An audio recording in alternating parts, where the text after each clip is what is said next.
Hi guys, John here again. So, like I promised sometime last week, I'm gonna be doing a book review for the book, The Richest Man in Babylon. Right? It's one of those very small, tiny book that I read quite very early in life, and it was able to help me. It was able to shape my thoughts about financial management. Right?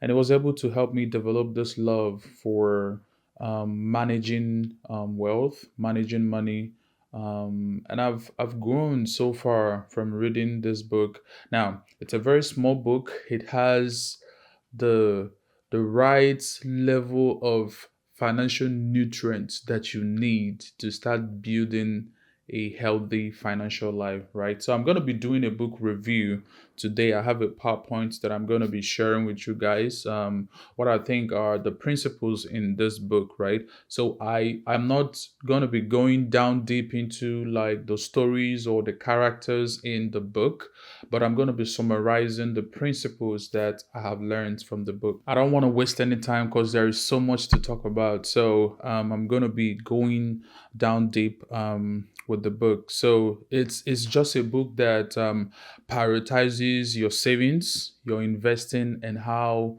you manage risk. Right. So risk is something that we always talk about in financial world. Right. The principle of risk versus reward, right? The more risk you take, the more reward you tend to gain back. Some people that play it safe, most people that play safe and have this idea that working for somebody is going to make you rich. That is actually um, a play it safe mentality, and most times it leaves people not enjoying life.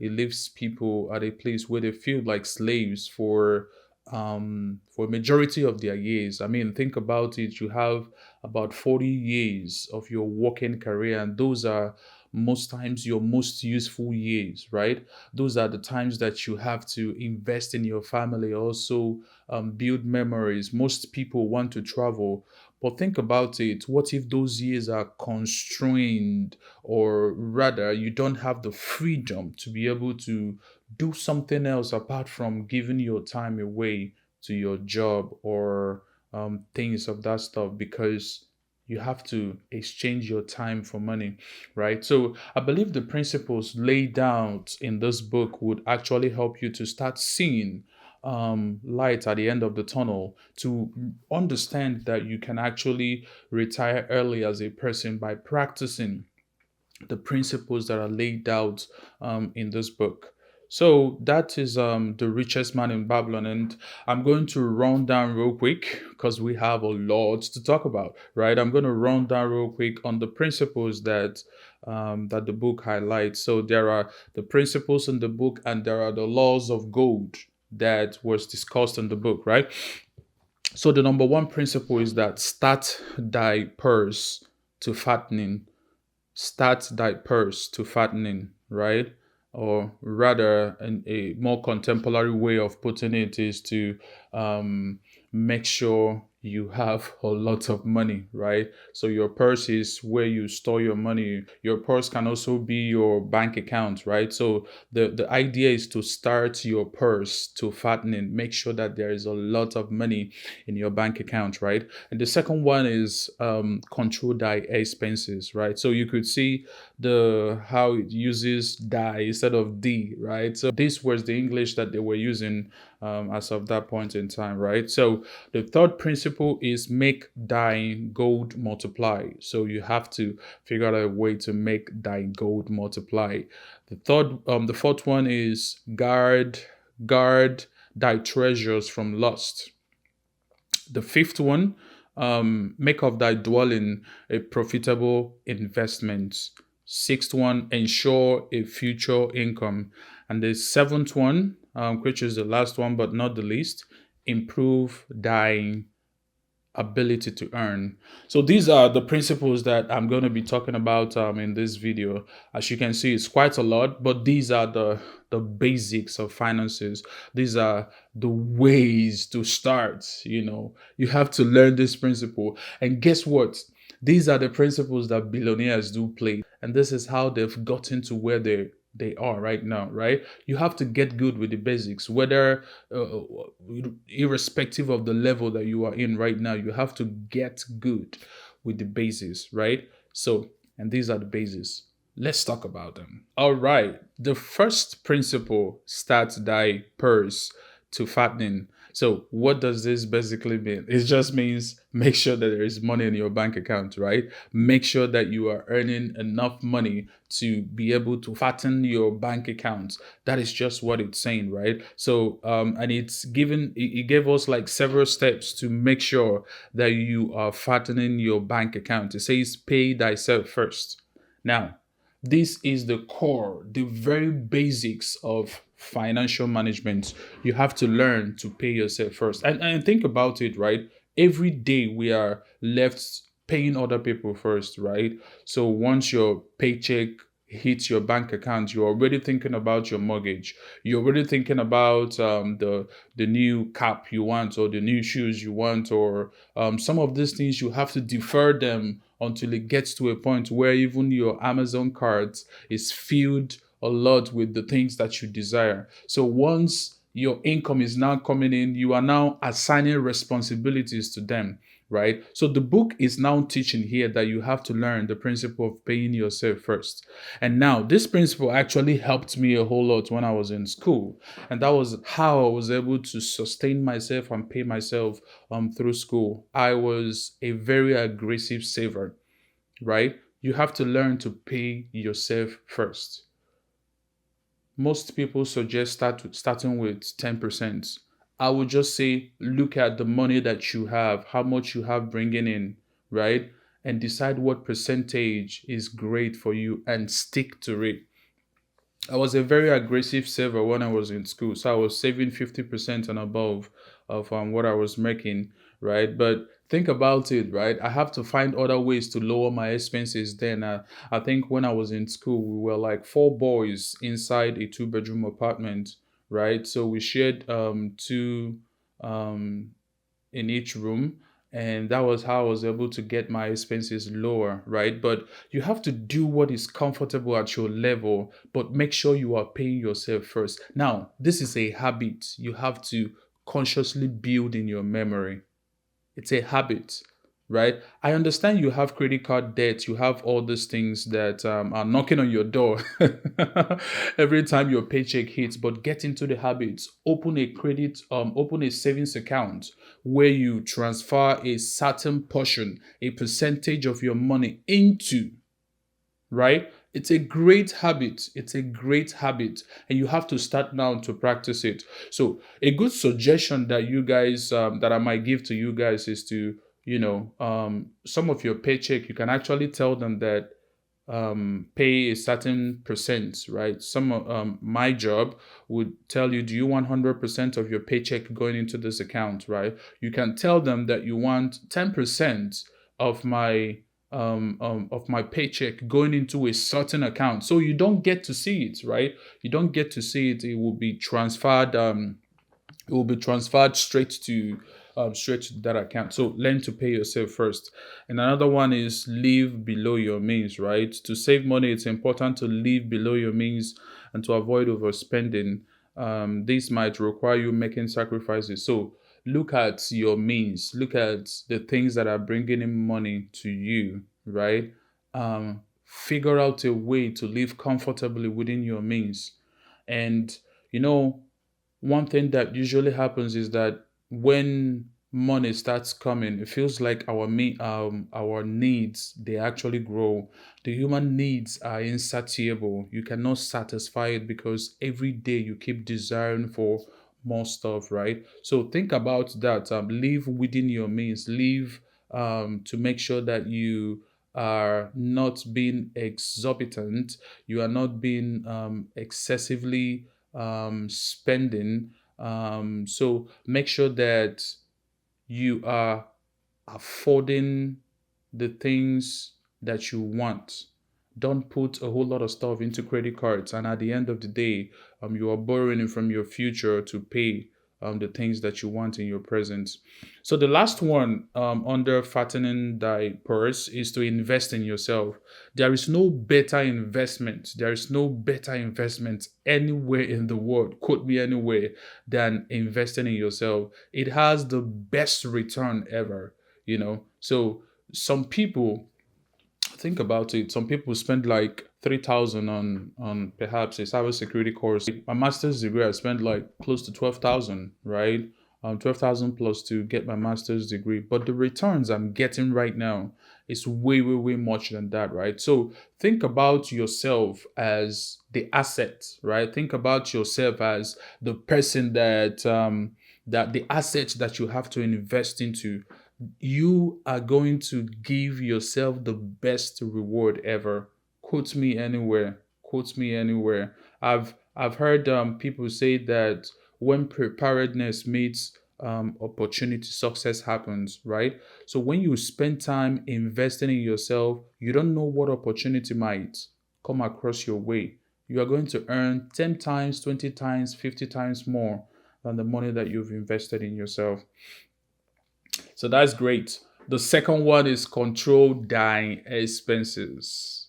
This is a great one, right? Because it happens to all of us that most times when you start living comfortably as someone who makes $50,000 a year, and all of a sudden your income increases to 100,000 a year, you find yourself desiring, you find your expenses growing to match your income. You have to be very, very careful of that. Very, very careful of that. And that's why I try as much as possible to have a separate savings account.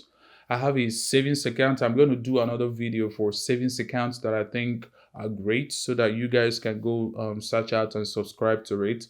So there are savings accounts that you can actually store your money, and the money will not be hitting your it won't be hitting your checking account, right? So with my savings account, I there is this a gate that I put in there, right? So after 6 withdrawals they start charging me, and I hate to give people money. I hate to give all these banks money unnecessarily. It's not necessary, right? So I try to curtail myself to make sure that I'm not withdrawing unnecessary money from that account. I can only go in there when I see the need to go in there, right? So think about it this way: you have to control thy expenses. Now, in the book, it says you have to know the difference between your needs and your wants. True, true. You have to know the difference between your needs and your wants. What are your needs? The things that are absolutely necessary to power your life. The things that are absolutely necessary. A rent is a need. Your mortgage is a need. The food, the expense you make for your food is a need, right? Now, when you come to clothing, it's a mixture of a need and want, right? Because people, some people will have the amount of clothes that is necessary, that is okay for them to live for like 1 year or even 2 years, but they will want some additional ones, right? So this is where your lifestyle now comes in. People want to be fashionable and want to do all of these things, right? So you've got to know what is your need and what is your want. Everybody that has ever become rich in life knows the principle of delayed gratification. You have to practice delayed gratification, because the truth is that the human wants are insatiable. You cannot satisfy yourself. At a point in time, I went to my Amazon cart and I figured out that I have close to like 6 things for close to 6 months there, right? But I didn't want to use the level of income, the money I was making that I call my capital, I only use for buying, investing in assets. I can't use that to buy stuff that are depreciating in value. So you've got to learn the principle of delayed gratification. And that it all starts by number one, differentiating between your needs and your wants. Now, it says create a budget. Now, I might have a different opinion, or, I'm not very good with keeping budgets. That's just the honest truth. And, but this is what I do. I am very great with saving my money, right? I'm very great with saving my money and looking at what I am spending at. So almost on weekly basis, I map out like close to 3 to 4 hours on weekly basis, right? That I look at my expenses, the things that I'm spending money on, right? Because most times we all do have credit cards and you are swiping cards left and right. And at the end of the day, you might figure out that you made a subscription years ago that they just charged you $120 for this year. It's now time to sit back and ask yourself, are you truly managing your money right? Do you need that subscription to keep on going like that? Is it absolutely needed, or is it a want? Is it a need? So you've got to figure out and ask yourself these questions, because they are very important. They are super important, in making sure that you will live a very financially stable life, right? So you've got to create a budget. Do what works for you. Some people use different type of formulas, to work on their budget. At some point in time, I used the formula, right. I used a 50, 30, 20 formula, right. So I was super aggressive. At some point in time, I was saving 50% of the money that I make, of the money that is coming in, right, and it's going into my savings. I was using 30% to take care of my living expenses, and then 20% would go towards either paying down of your loans or any type of it, right? So you've got to get good. You've got to get smart about handling your money. And the other stuff is to focus on the long term. So that's what the book recommends: focus on the long term. The book stresses the importance of focusing on the long term when it comes to your finances. Avoid short term thinking, prioritize your financial goals, and over immediate gratification. So you have to think long term. This is one thing that people do not understand.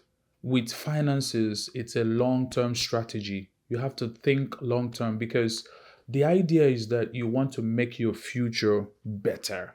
That is the idea. You want to make sure that you are working 40 hours a day, 40 hours a week now, but you want to make sure that your future is a little bit easier, right? You don't have to work 40 hours in your future, right? So this is where you have to think long term. Think about some investments that you can make that would guarantee you a long term freedom. It is possible, guys. It's super possible. And I know some of you are in the journey already, and I really applaud you and really encourage you to keep on with that, right? So people have done it, and we can also do it. All right. The third one is to multiply thy gold. Multiply thy gold. Now, think about it this way: you are making the money, right? Through your expenses, through controlling your expenses, you are tightening the outflow of money, making sure that you are retaining money, right? Now is the time to make thy gold to multiply, right? So you see the flow. First of all, make the money. Second of all, tighten your expenses. And third of all, make thy gold to multiply. What does this mean? Very clear and very explanatory. You have to think about your investments. You have to think about where to commit your money. Now, this brings the whole idea of investment vehicles. What are the vehicles that you've studied? Remember, I started by saying, what are the investment vehicles that you have studied? You have to know, because there are so many things out there. There are so many people who would want to take charge of your money. There are even financial advisors that you can commit your money to, and they will help you pick stores and stocks and shares and mutual funds and all those stuff that they think is good for you, and you trust them, right? But I'm now going to rewire your brain a little bit, right? You have to sit down and learn about the vehicles. Make thy gold to multiply, right? It's not make somebody else's gold to multiply. It's talking about you as a person, that you have to make your gold multiply. When it comes to investing, you want to be careful. That's all I have to start by telling you guys that you have to be careful where you commit your money to, right? Because this is the money that you've exchanged your life for. You've exchanged your time, which is your time is your life. We all have a specific number of hours, 168 hours every week. And most of us, we exchange that for money. We exchange 40 hours of that for money every week. You want to be sure, you want to be absolutely sure that you are going into an investment, and you have to ask the right questions, right? So it says diversify your investments. So this is a very clear principle. I think in the Bible it says give to seven and give to eight, because you don't know which one will return more, which one would falter in the future, right? So diversify. I would encourage people to at least have a leg in the stock market. The stock market has made more billionaires than ever, right? Almost all billionaires currently right now are made from the stock market, right?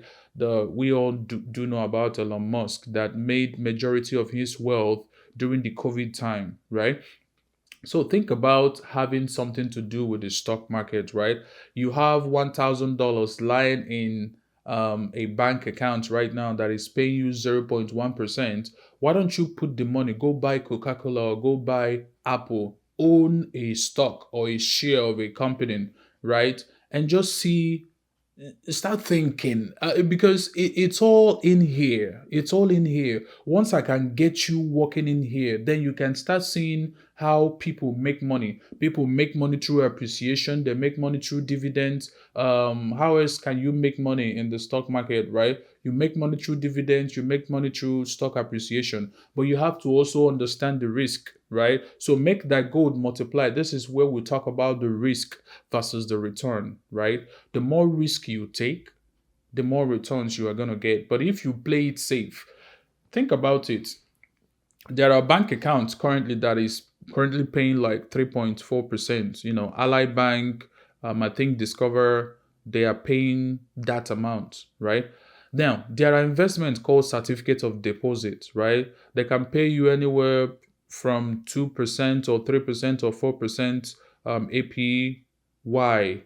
They'll pay you that for a year of holding your money, right? They will pay you interest on that. So think about, there are other investments that are risky, like when you go through the spectrum now, we have left CD. We are now looking at more riskier investments. Now, the more risky an investment is, the more likely you are going to lose your money, right? But the likelihood that you're going to gain more and make more money is also there. Now you go to stock market. With stock market, the valuation of the assets you are buying can go up or down, right? So you're thinking about Apple. You bought Apple at 220, right? And you come back tomorrow is at 250. So you've made like about $30 gain on that, right? So you can also understand that Apple might drop to 200. So you've lost like $20 per share. So these are the things that you have to sit down and make sure you are comfortable with. But if you are playing it too safe, your journey to financial independence might be too long. Remember that. I'm going to write down that quote myself. If you are playing too safe, your journey to financial independence might be too long. All right. So avoid speculative investments. Guys, it's a no. Do not invest in something that you don't understand. Avoid speculative investments. Anything that I'm not trying to bash Bitcoin or anything, but when people were the frenzy of Bitcoin, oh, people, you're missing out, the fear of missing out, FOMO, and all that. Bro, I sat down. I was like, I have not understood this thing. So it's better I sit down and study and understand before I join this crowd of people to invest. And before I know it, Bitcoin came diving down. You understand? So sit down and understand, what are you comfortable with? What is your risk appetite, right? All right. So the other principle that we are going to look at is guard thy treasures from loss. This is very important. You have to learn to guard your treasures from loss. Protect your assets, avoid risky investment, conduct due diligence, right? So we're thinking about insurance basically. How do you best protect? Now, when I first bought my house, I have to get an insurance in the house. That's a form of protection, right? When you buy life insurance for yourself and for your family, that's a form of protection, right? So you have to start thinking about how best do you protect all these assets that you are acquiring. Get down to it. This is still your life. You know, one good thing with all these assets that we're buying is that when you buy an asset, right, you are looking at either doubling your money at some point in time, right, which is going to buy you freedom back. But if you're not protecting that asset, and this goes back to you are making an investment, how best do you ensure that your money is secure?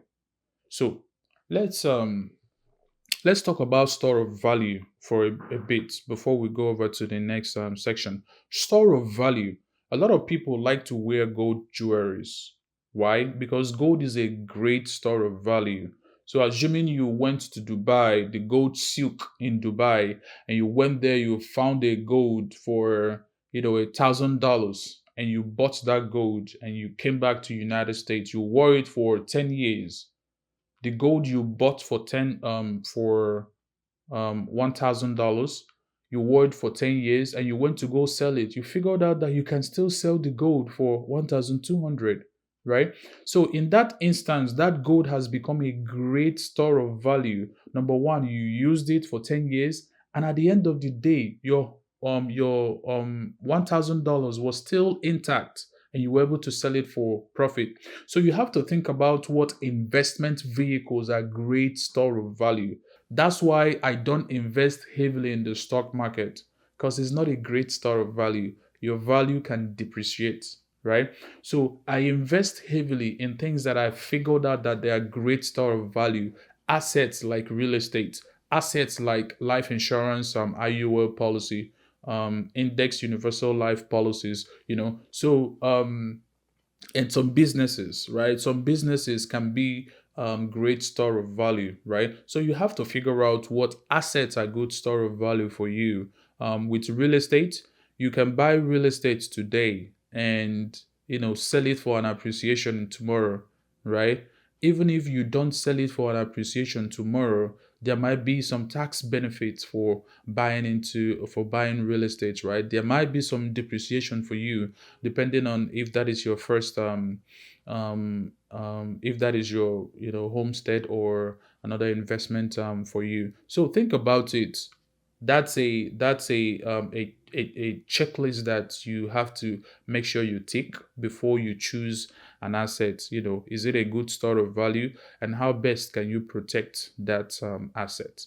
All right, let's go to the next um principle. It says, make thy dwelling a profitable investment. Um, I can talk about this all day. I can talk about this all day. People get into real estate. That's the conclusion of the matter. Get into real estate. Let me give you guys an example. I bought my house as at an X value. So I bought it X dollars. Within 2 years, my house has appreciated 100,000 dollars. So I'm sitting on a house that has an equity of $100,000. And think about it this way. Think about if and I was able to get into the deal with a very small amount of money, right? And I was able to control an asset that is worth how many times? 10 times. So there is value in this country if you learn how to use debt, if you learn how to use your credit very well. I'm going to be talking about all this in the future videos because I'm very passionate about these things. Our people, we have to get into real estate. Let me tell you guys, I'm a student of leadership. I'm a student of finance. I study leadership and finance anywhere. Whoever is displaying that, whatever people group is displaying that, I'm going to sit down to learn. And the people group that have really intrigued me when it comes to managing finances very well are the white people. These guys, they have transferred wealth from one generation to another in a manner that is deserving of learning. They've used vehicles like real estate. There are great value. There is a great value of buying real estate right now because you are not only making money from the front end, you're also making money from the back end. Houses that were sold 200,000 years back, they might be worth 400,000. And guess what? That 400,000 is money into somebody's pocket, whether you like it or not. It's money into somebody's pocket. So why wouldn't that person be you? Why wouldn't it be you?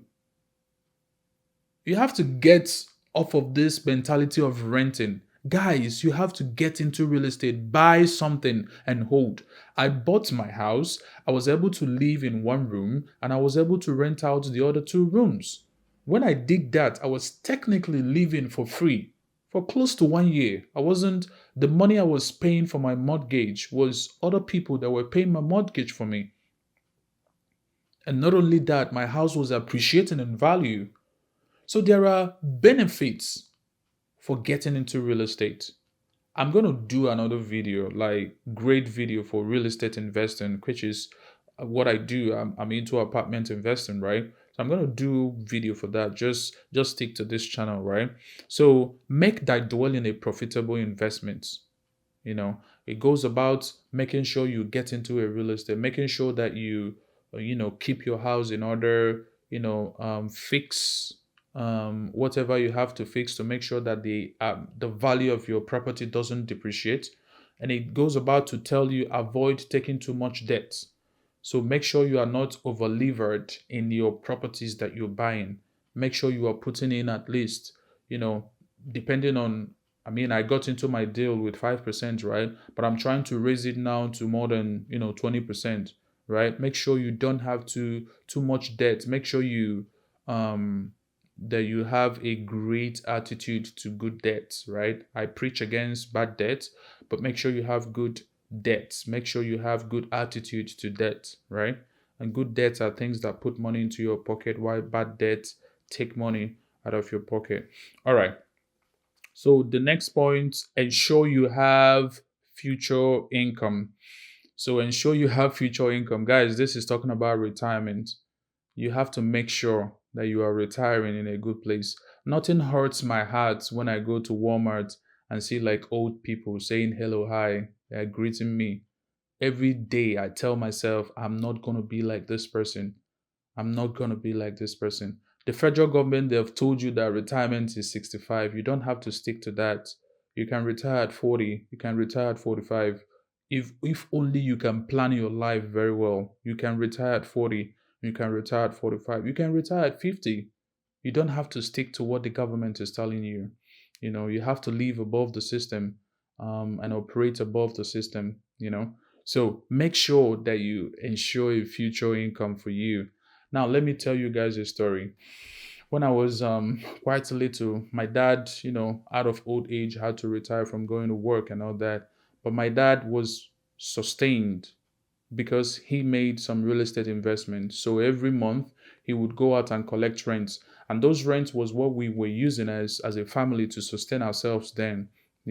So right on from a very young child, from a very young age, I was able to see how collecting rent was able to have a direct effect on how our family lived our lives then. So it put me on that trajectory that I want to do what my dad did, because I cannot retire and still be looking for work. That equation doesn't make sense to me. So that can also be your testimony. That can also be something that you start working for your family, for yourself. Make sure you ensure future income for your life. Make sure you have life insurance. Make sure you work hard. Make sure you buy assets that will be paying you in your retirement. Now we are back to the final one. Improve thy ability to earn. Now this is all about investing in yourself. You have to improve thy ability to earn. Do not depend on one income. Don't do that. That is a ticking bomb. Don't depend on one income. You have to make sure that you have multiple streams of income coming into your account, right? And even if you depend on one job right now, think about investments that you can make that will be paying you dividends. Think about buying a new real estate investment. Think about buying a new property that you can rent out and have multiple streams of income coming into your pocket, right? So these are strategies that are out there. I'm going to be talking to you guys a lot more. I don't want this video to be so long. I'm going to stop here, but these are the principles of that we see in the book Richest Man in Babylon. Please help me share this video, encourage my YouTube channel. I'm going to be talking more about topics in areas of leadership, in areas of finance, and in areas of real estate. So let me know if there is any particular one that you would want me to talk about. So I started by talking about a whole lot of topics around cybersecurity.